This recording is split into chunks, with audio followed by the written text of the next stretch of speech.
Okay, so let's keep going now. Unfortunately, what comes next is one of my favorite parts in all of Shakespeare, and it's very annoying because at the bottom of page 9 and the top of page 10, and it's very hard to turn the page and run this camera and all of that. But I'll try to show it to you. At the bottom of 9 is one of my favorite bits, and it's one of the things that shows the power of Juliet. Because she says to him, he says, "Well, aren't you going to tell me you love me, right?" She says, "What satisfaction canst thou have tonight?" He says, "The exchange of thy love's faithful vow for mine." And she says, "I gave thee mine before they did request it," meaning she said she loved him before he asked for it because she didn't even know he was there. And then she says something strange. She says, "Yet I would it were to give again," meaning I wish I could take it back. And she says, "Wouldst thou withdraw it? For what purpose? Like, why would you take back? You said you loved me before when I was, just hiding." She says, "Why would you take it back?" And she says, "But to be frank, to give it thee again." It's a lovely, that's a nice line. Maybe you guys don't care about love, but it's a nice line. She says, "I wish I could take back what I said." And he says, "Why?" And she says, "So I could say it again." That's a lovely, nice thing to say. And it gets even better.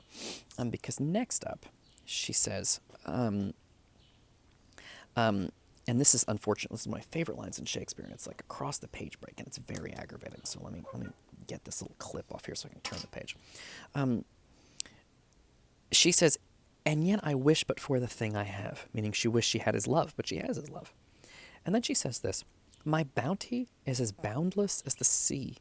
My love is deep. The more I give to thee, the more I have, for both are infinite." I'm reading that again because it's so fantastic. My bounty, meaning the love she has from him, my bounty is as boundless as the sea, my love as deep. The more I give to thee, the more I have, for both are infinite. Juliet is powerful. She's brilliant, and that's an extraordinary thing to say. She wishes she could take back her saying she loved him. Why? So she could say she loves him again. But it's especially beautiful that she says her love is like the sea. Now, Romeo's metaphors are metaphors he's read in books of poetry, and repeats and repeats and repeats. "Oh, you're like an angel. Oh, your eyes are like stars."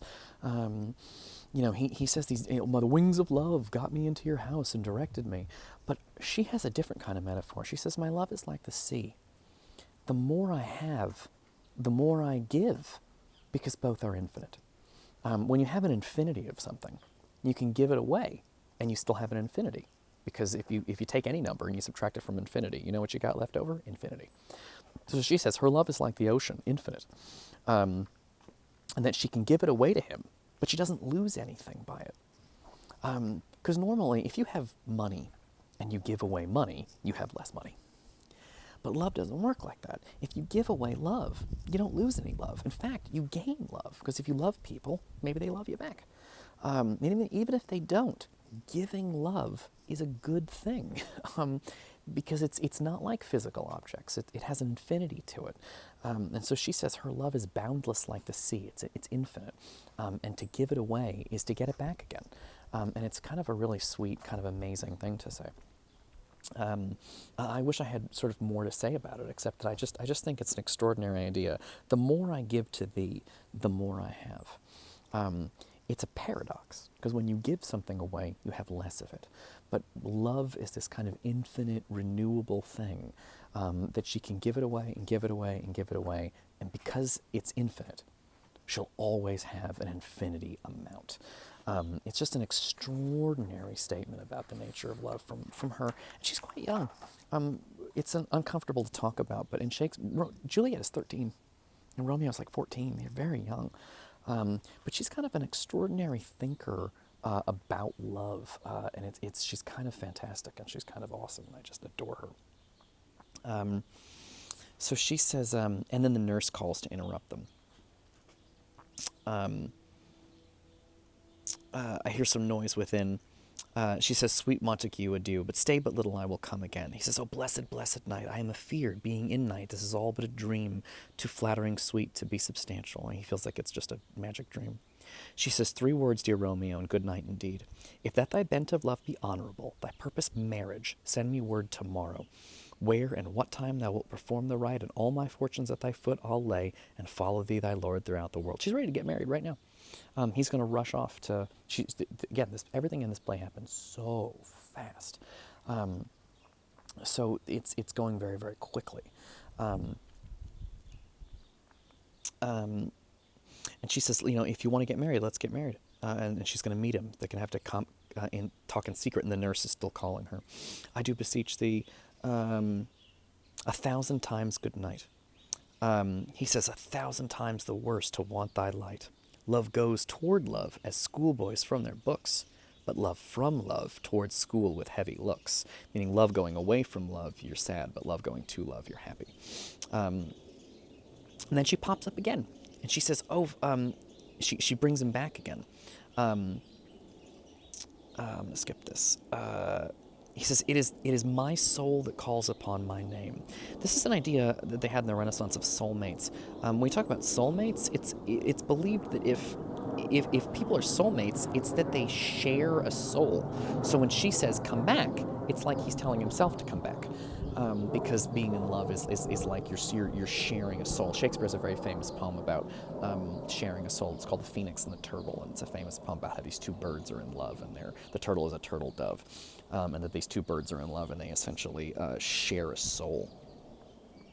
So he doesn't mind that she's calling him back, because it's like the sound of his own soul. How silver sweet sound lovers' tongues by night, like softest music to a tending ear. And she forgot to get some details. What a clock. She's very practical. She says, look, if you're serious about this, let's get married. And then she says, okay, what time are we getting married? Notice Romeo was all like, oh, love's wings and the moon, and I wish I was the glove that touched your hand. And she's like, you want to get married? What time? She's real serious about this. I will not fail till's 20 year boy then. I did forget, and she says, I will not fail till's 20 year till then.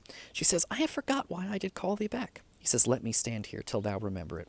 I shall forget to have thee stand there, remembering how I love thy company. Meaning she's going to forget on purpose why she asked him to come back, because he has to wait for her, which means he doesn't leave. This is like people in love who don't want to hang up the phone on each other. No, you hang up. No, you hang up. He says, I'll stay to have thee still forgetting any other home but this, right? She says, I'm going to forget why I wanted you to come back so that you'll stay forever. He says, I'll happily stay.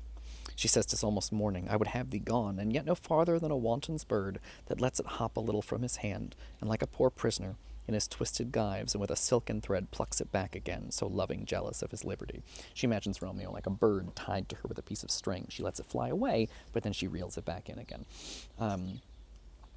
He says, I would I were thy bird. She says, so sweet would I, yet I would kill thee with much cherishing. And then the very famous line, good night, good night. Parting is such sweet sorrow that I shall say good night till it be morrow. Right? It's so much fun. It's sweet sorrow, meaning it's nice to say goodbye, but it's also sad to say goodbye. Parting is such sweet sorrow that I shall say good night till it be morrow, meaning it's so nice to see him and talk to him and say goodbye. It's such a good feeling to have somebody to say goodbye to, that she feels like she could say goodbye all night until it's the next day. And that's the end of the scene. It's one of Shakespeare's very best scenes, and it seems like a perfectly good stopping point, so I am done. I'll see you guys next time.